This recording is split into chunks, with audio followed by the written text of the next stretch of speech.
Everyone. Today we are going to look into another functional interface function provided by Java, which is consumer.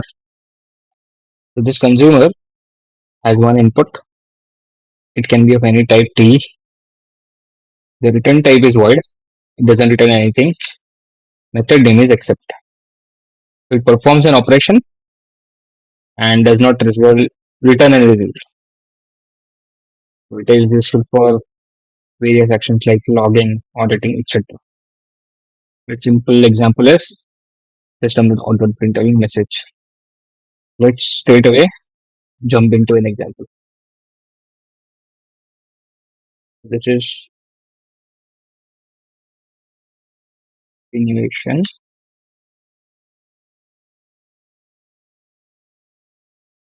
Create one consumer.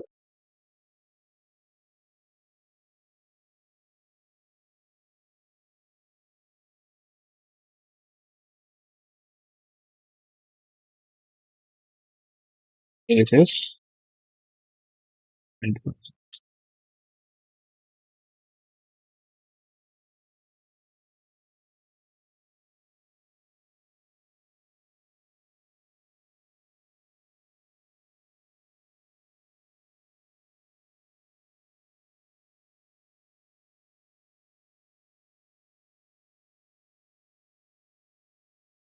string. Okay. My consumer is created.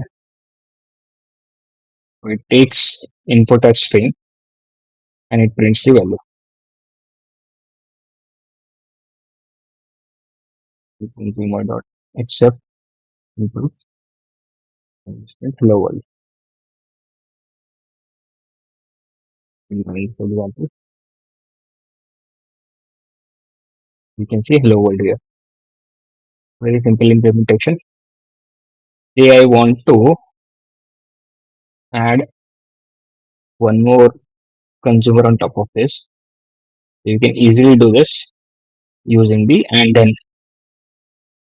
So this is like method chaining. What you have seen in predicate is similar that you will see in consumer. But the method is and then.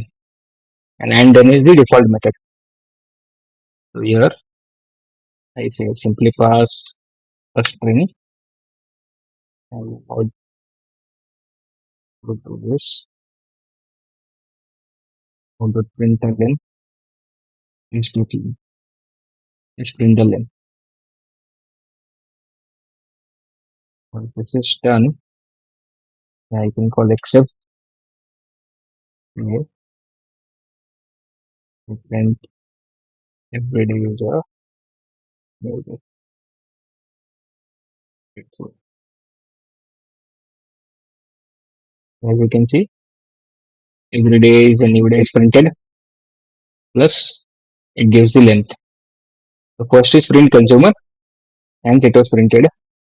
Then it found the length of the string that I passed. So this is how you can do the chaining as well. Now let's do one more thing. In the previous predicate example,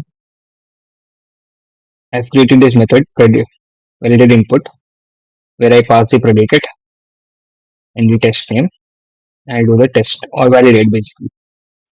Now I'm using printer system.out.println. Instead of this, I'll pass the consumer. Let's see how it will work. Here I create the consumer. It is of any type.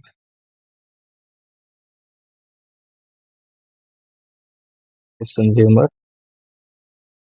It can be of different type. It is by just you. Now what I will do is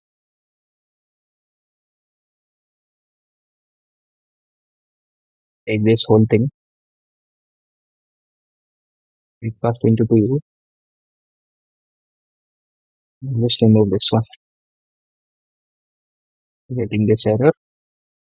Let me get it here.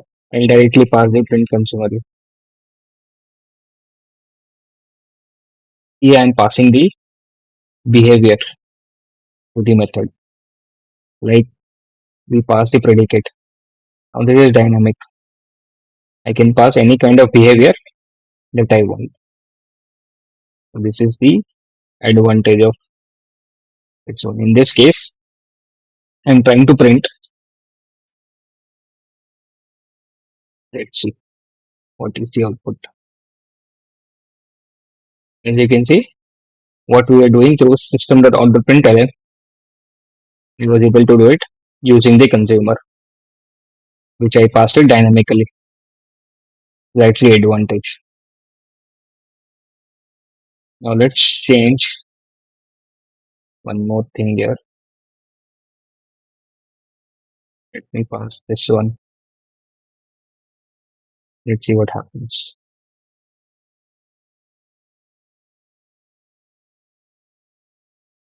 See there, for the last one, 99, what I did was I first print the output and then I did a method chaining of consumers. And what I'm doing is whatever is the output, I'm finding the length of that. The length is 58. So this is the advantage of functional interfaces. You can pass the behaviors and it can become dynamic. Otherwise, you would have to write everything separately. So we end this here. We for the consumer. In the next series, we'll pick up the next functional interface. Thank you so much. Have a good day.